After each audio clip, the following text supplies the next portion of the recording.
Ready. Play. Well, Keys makes light work of Bencic, 1-1 in just over an hour. Keys was just hammering the ball in all sorts of ways, and Bencic just couldn't keep up. The serve was very vulnerable today, and yeah, Keys took full advantage.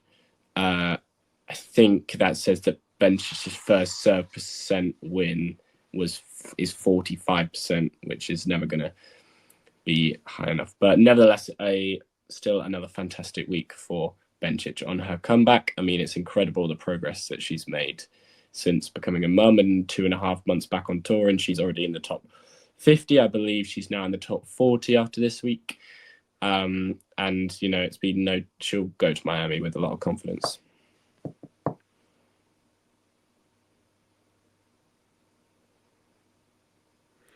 Yeah, I mean, she's Bencic. Obviously, the comeback has been incredible. The fact that she beat Goff yesterday, very also impressive in like the physical sense, because in Australia that was her undoing against Coco, and now she was ready for a long match. But today, yeah, her serve just got destroyed by someone who's even more confident than she is, and just winning left and right. I kind of like, in hindsight, obviously, and it's easy to say that in hindsight, but I am starting to like really enjoy this decision of Keys to skip the whole February basically after the Australian Open. I know that she wanted to play Austin originally, so okay, if there wasn't that rule that only one top 10 player from the local country can play in WTA 250s, and Pegula wasn't ranked a little higher than her. Maybe should have played Austin, but anyway, to skip the Middle East swing, like some of it was very natural. I didn't think she was gonna show up like instantly, obviously in like Abu Dhabi or whatever. But I think a lot of players would have played Dubai, and I'm not saying it would have been a mistake either. But I just like that clearly she has managed to like recover physically, mentally. There's no first slam title hangover that a lot of players have, and she's just like ready to keep going, and basically is able to reap the rewards for all that confidence. Do either of you miss Yannick Sinner or not really? Not particularly. I think obviously adds a whole new dimension to the top of men's tennis, but it's just one big mess at the moment, this Sinner stuff. So we'll be ready for when he comes back in May. Remember what Emma Raducanu said about Andy Murray last year when she was asked when he retired, and it was like 3 weeks later, and they asked her, are you missing him? Like, what's the tour like without Andy? And I think she was very right to say that the tour is way bigger than any one player. There's just way too much action for me to like stop and think, oh, Yannick is out. I mean, yeah, there's just too much going on. That's the reality, and it's not a dig at Sinner. It would be like this for me, at least, with pretty much any player on tour. What type of player was Fratangelo? Great topspin forehand, very intelligent. Clay, actually very good for an American, for sure. 99, I think, was a solid career high for his game. Maybe could have been a little bit longer in the top 100, but like, yeah, low top 100. That was a good career. I definitely was an enjoyer of his tennis, and I'm glad to see him also be great in another role now. Obviously, after the Australian Open title win, I did kind of like give him some of the spotlight in a tweet, and I felt like gotta do it, as that's someone I was watching a ton the last decade or so, and it's just awesome to see him do something else and succeed in it as well. Any major differences in the games of Humbert, Draper, Shelton? I mean, they're all very different, right? Yeah, I was about to say, I feel like that's a bit of a question. They're all hugely different. Shelton's serves obviously a lot bigger. I still think the Shelton backhand's quite questionable, especially on consistency. I think that both Draper and Shelton have bigger weapons than Humbert. I think Draper's backhand is considerably more solid than both Shelton and Humbert. I think there are lots of differences. The list goes on and on, to be honest.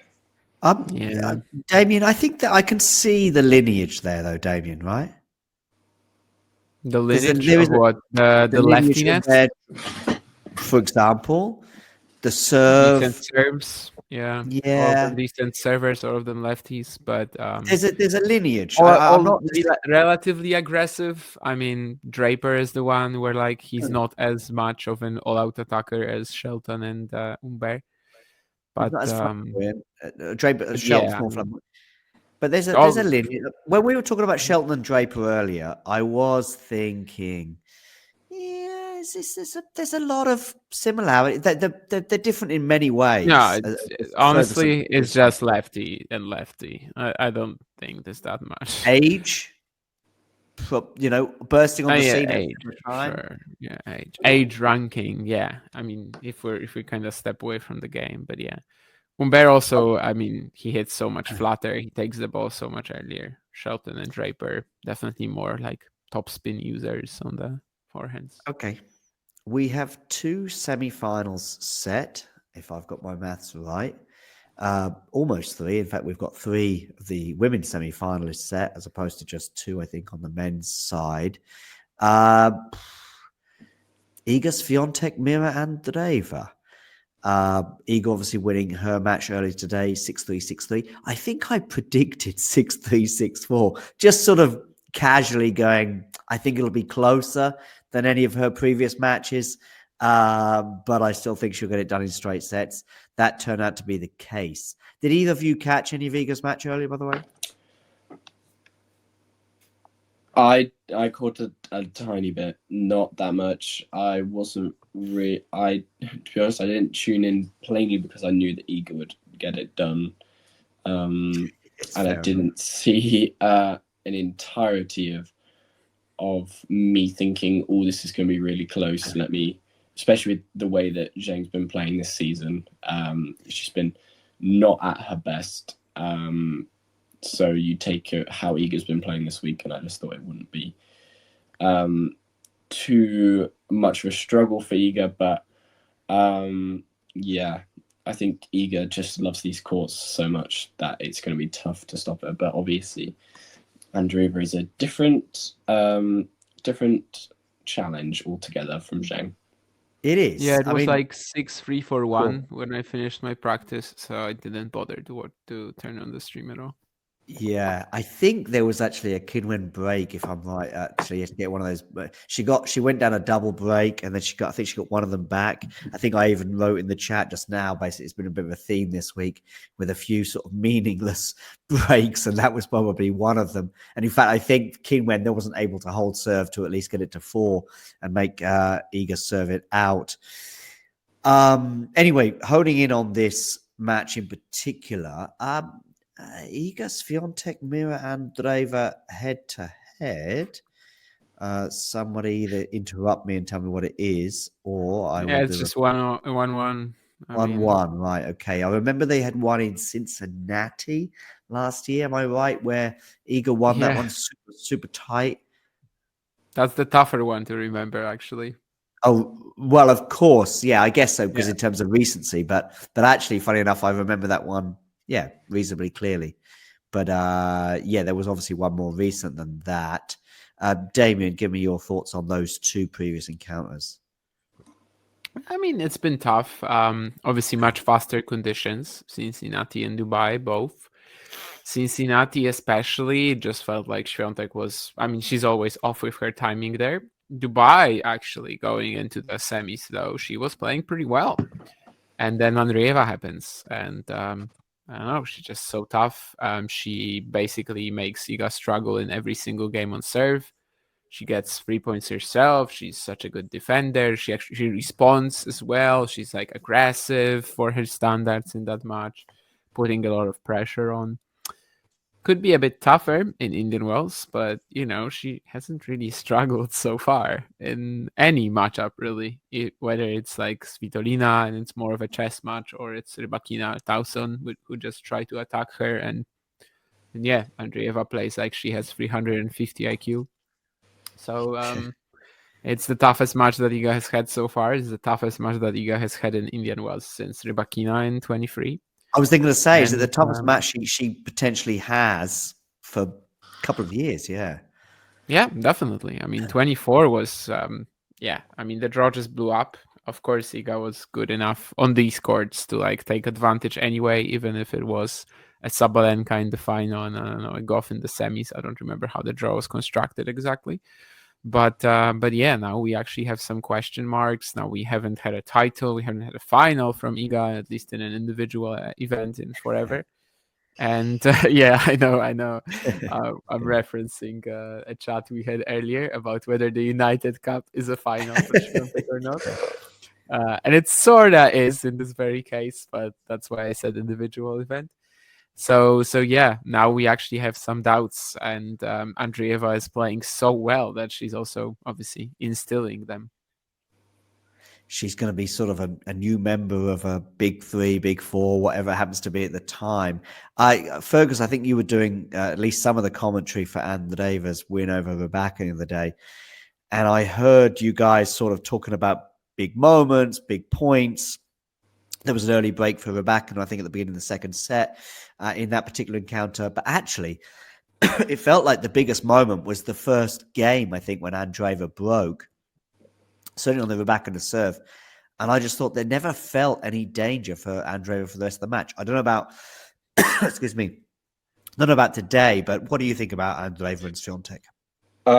Yeah, it's tough. When Andreeva Rebecca was a really strange match. Rebecca missed a lot, but Andreeva put her into those positions. She was pulling her from side to side, and Rebecca's strongest shot is her backhand. I mean, it's super flat. She loves to put it cross court and out the reach of for opponents. But she was being outdone on that wing by Andreeva hugely. Andreeva was pulling her from side to side, and I just think on that day especially, she looked kind of untouchable.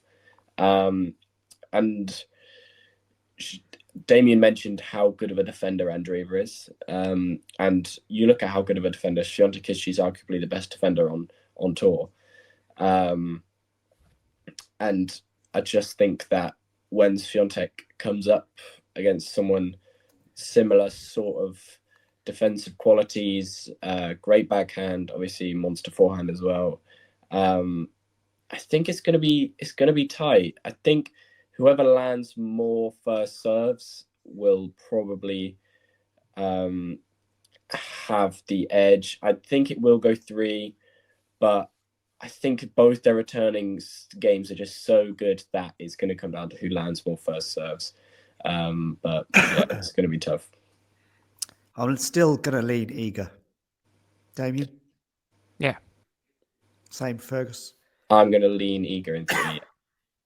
Okay. I like the voice for that last comment. My voice or Fergus's? No, yours. Yeah. Okay, yeah, mine's almost going. I had suddenly a coughing fit, which fortunately, at least on here, I can put the mute button on for. But no, I am leaning Iga just because it's Iga, it's Indian Wells. I think it's gonna get a sort of a ring to it in many ways, like Iga and Roland Garros, and maybe further down the line, like Rafa and Roland Garros, or maybe even Roger and Wimbledon until what year were we thinking, Damien, when Roger's sort of aura Wimbledon started to get shattered by Novak, 2011, 2013? Novak, not really, right? I mean, Novak didn't beat him until 14. So, but Novak winning 2 or 3 Wimbledon starts to... Yeah, Wimbledon is probably just not the best example, I guess. What's Roger's backyard then? Basel? Yeah, Basel, Dubai, Halle. Yeah. Oh yeah, Halle. Yeah. You have to remember you're talking to the tennis hedger right now. who just will dodge around every single question you could possibly give him and not give you a straight answer. Except one. Ashley, by the way, yeah, the courts are not much faster, not at all. Seems like the conditions have not changed too much, despite the change in the manufacturer of the courts. And very relevant, because it's why if they were sort of significantly different, Ashley, I think we would be talking about a different path to the semi-final for Iga Swiatek, and also having a different perspective on her winning the tournament right now. If Damien and Fergus, both of you, I'll begin with Damien. If at the beginning of the tournament I posited that I would probably just about take the field over Iga because of those court on surface changes as well, what are we now looking at? Iga or the field? So we're looking at 3 semi-finalists ultimately, either Sabalenka or Samsonova. The one counter argument to this is that, like, before the event, we didn't know that all of these big names were going to make it. True. And they are here. Like, it's not going to be Kostyuk and who was it last year? Sakari. Yeah, it's not going to be Kostyuk and Sakari in the final, which is pretty big, actually. Yeah, it is. But you'd still say, look, she's in the semi-finals. It's different to where we were 9 days ago, right? Yeah, I mean, she's going to be the favorite in all the matches she plays, but yeah, it might be reasonably marginal for her Indian Wells standards. So Fergus, you're going to have Iga winning this in 3. That makes sense. She's a marginal, or a bit more than marginal favorite. But if I said to you, Iga or the field, what would you take right now? I'd still lean. Actually, no. Just to play devil's advocate against the tennis header, I'm going to say the field. Plainly because I think someone, whether it's Keys or Sabalenka or Samsonova or Andreeva, I think there is someone that can maybe stop Swiatek. I don't know who it is, but someone is going to...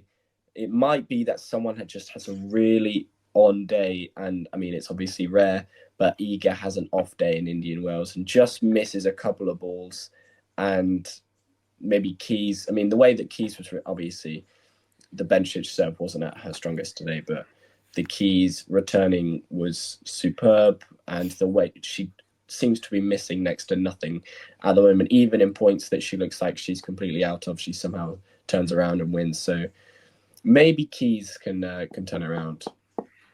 Also worth mentioning that Swiatek basically has an on day every day, at least as long as she's in her kit. Yeah, it does. Yeah, I think when Iga loses, I mean, Iga only loses at night.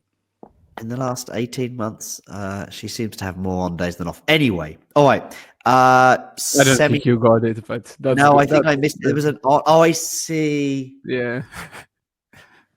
Damien, you've plunged to new depths now. Just when I didn't think it was possible to go any lower with your puns, you've done yourself proud. Oh, I've just actually realised what you just said. Damien, that is so bad. If you enjoyed this video, make sure you hit that like button. Don't forget to subscribe and click that notification bell so you don't miss out on all things tennis.